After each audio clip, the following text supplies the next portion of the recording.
Okay, so we're at Walmart picking up some parts for our race car. We figured we'd go ahead and start the racing day by racing Wally carts.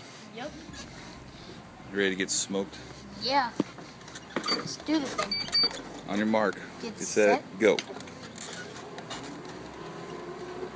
Left? Yep, go left.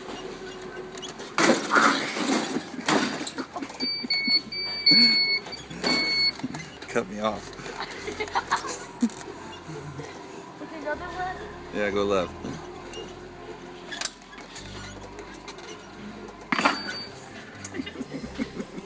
We're fixing to start the assembly of our engine. This is the most testicle part of our build. We are going to show you why Play-Doh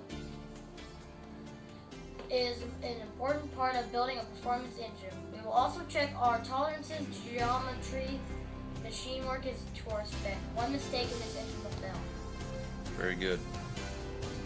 Okay, so this is our engine block. This is the core part of any engine. It is the skeleton that supports our crankshaft, camshaft, rods and pistons, cylinder heads, intake manifold, and exhaust couplers.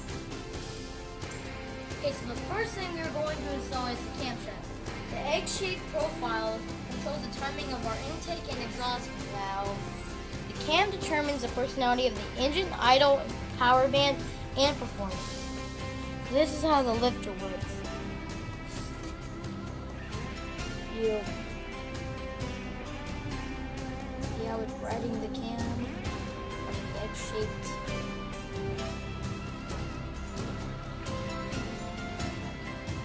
So when it goes to the top, the lifter opens the valve. The lifter rides on the egg-shaped load to open and close the valve.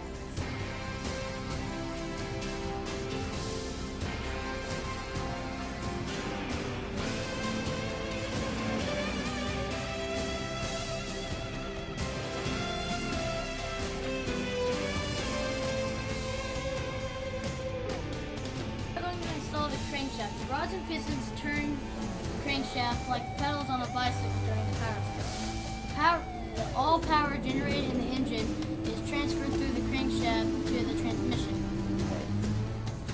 These are our bearings, and we're going to insert them in the general bearings. Crank journal. Alright, let's get it done.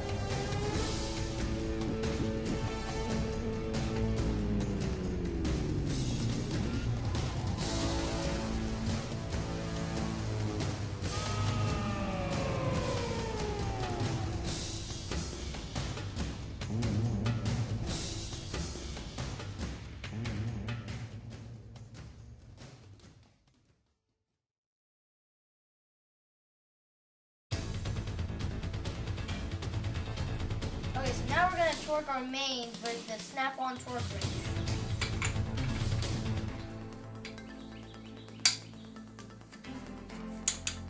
Oh, that one's already torqued.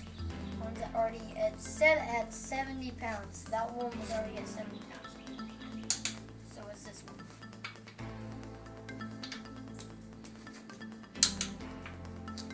So with that one.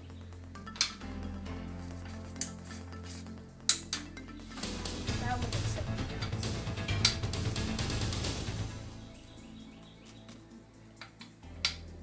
You gotta do in both increments.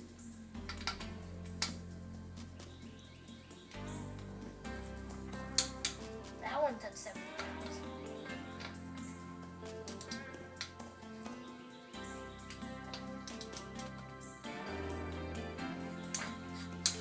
That one's at 70 pounds.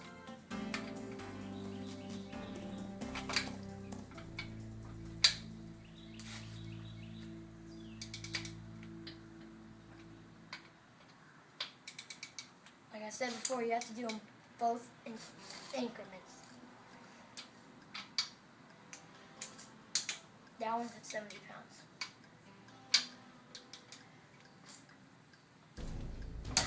That one's at 70 pounds.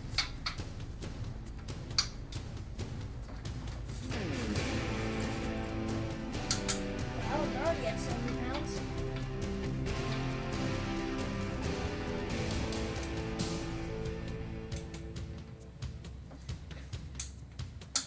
That one's already at 70 pounds too.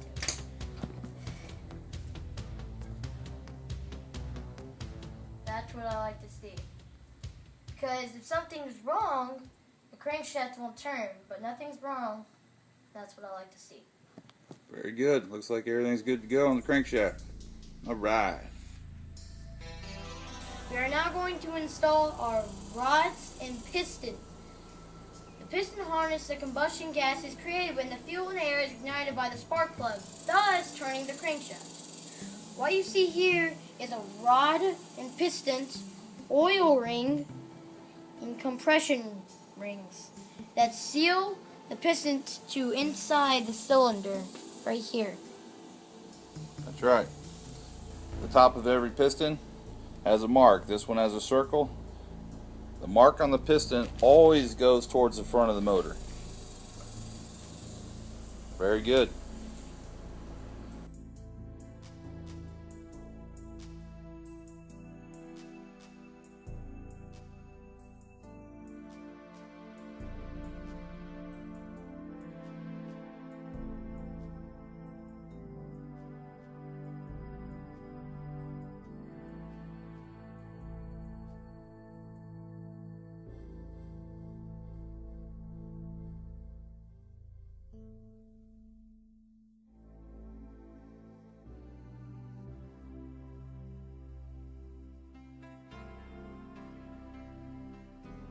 We're installing the timing chain set.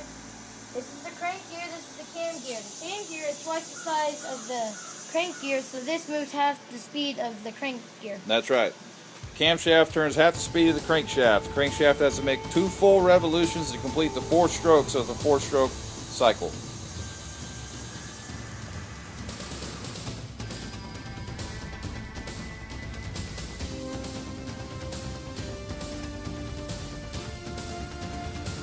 I'm going to talk real quick about degreeing a camshaft. Every camshaft comes with a card on it that gives you all the specifications, the way the manufacturer wants the camshaft set up. This particular cam timing at 4/1000ths of an inch is 32 degrees before top dead center. What I just verified is that this is top dead center. We're at 32 degrees, and my dial indicator on the camshaft is at 4/1000ths of an inch. I'm going to go ahead and hand you the camera and I'll re-demonstrate how you degree this.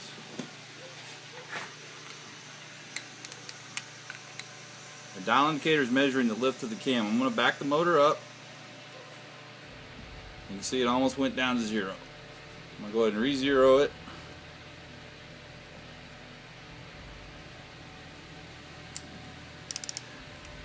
I'm going to attempt to stop it on 32 degrees again.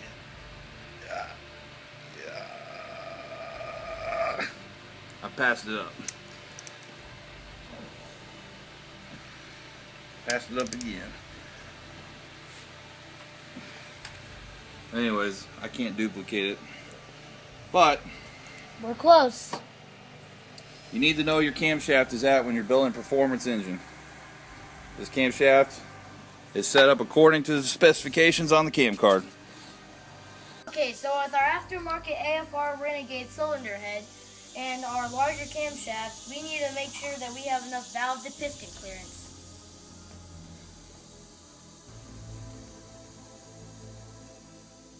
This is our intake valve, which is the larger valve, the exhaust valve, the combustion chamber, and the spark plug hole. So we're going to show you how Play-Doh is an important part of building a performance engine. These eyebrows are cut into the piston head to make sure that there's enough clearance between the piston and the valve. We're going to use the Play-Doh to make sure that's efficient. Yep.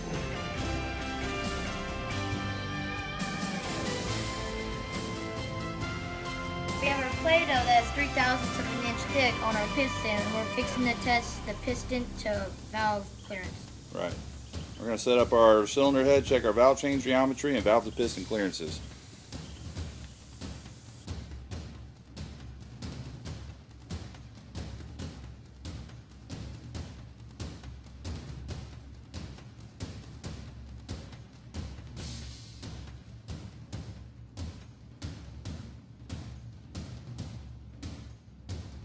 Alright, so we made our first attempt on doing the Play-Doh. to check our valve to piston clearance, and it made the Play-Doh too thick, and it actually hydraulicked in the cylinder. I could feel it when I was turning the motor over, so we stopped. We're going to redesign our Play-Doh and rerun the test. Play-Doh. Play-Doh.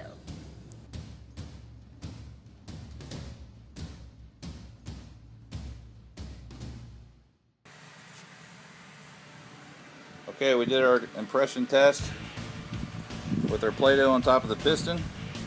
We're fixing to cross-section this Play-Doh and take a measurement on how thick the Play-Doh is to know how much valve clearance we have, valve to piston. Okay, now taking cross-sections of our Play-Doh. I'm going to give the camera the plate, and we're going to do our dimensional checks. Okay. This is the intake valve. Minimum clearance for the intake valve is 80 thousandths. So we're going to take a measurement of the thinnest part. I've zeroed the caliper. That's a cross section.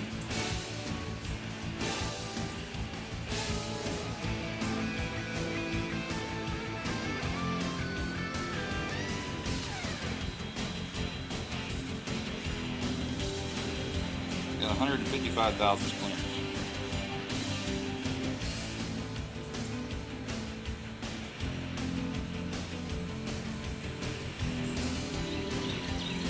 Give me plenty of room to torque the cylinder head down. The cylinder gasket will collapse. This is my exhaust valve. And again, I'm going to measure the thinnest.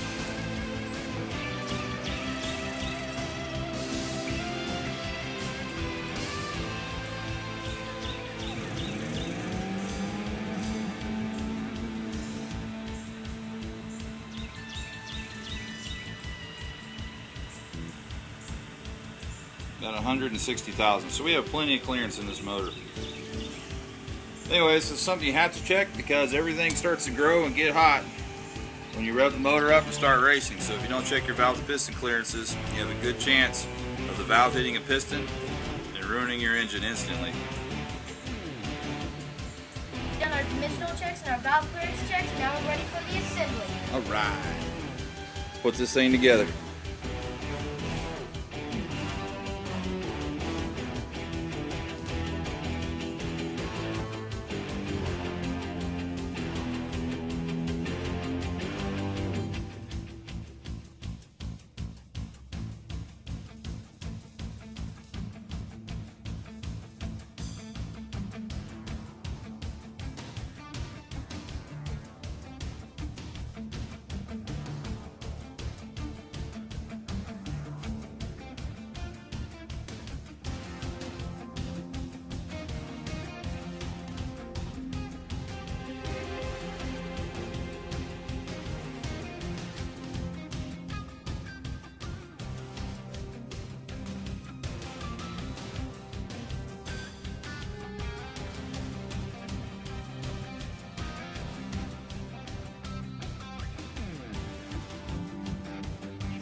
The intake and plenum on the left is the stock plenum that came off the Mustang.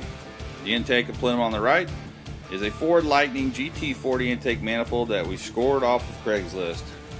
Notice our stock runners are oval and small. The GT40 that we ported and polished is great. Ports for flowing air. It's going to make a lot of power. And that's the upper plenum versus that.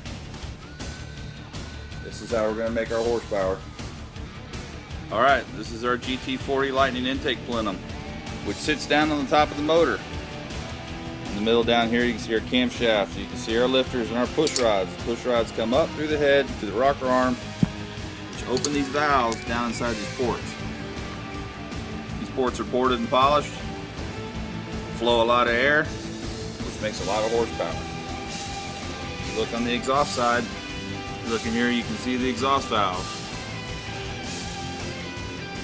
Ports are also ported and polished, so the exhaust can get out of the motor. When the motor can breathe, you can make a lot of horsepower. Got it?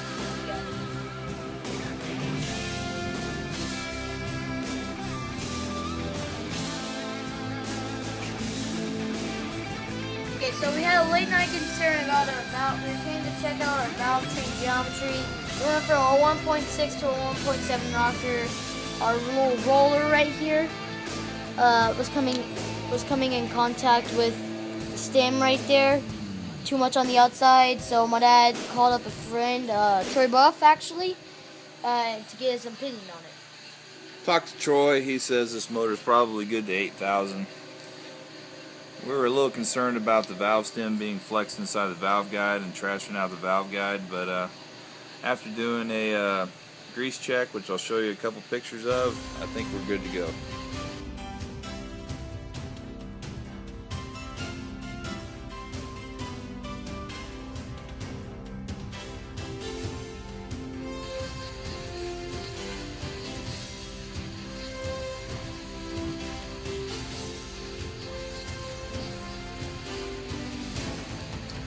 So, as you can tell, it's been a very long day and very late into the evening. We came out here to check some issues, but our motor is ready to go in the car. We completed it, it's ready to go back in the car.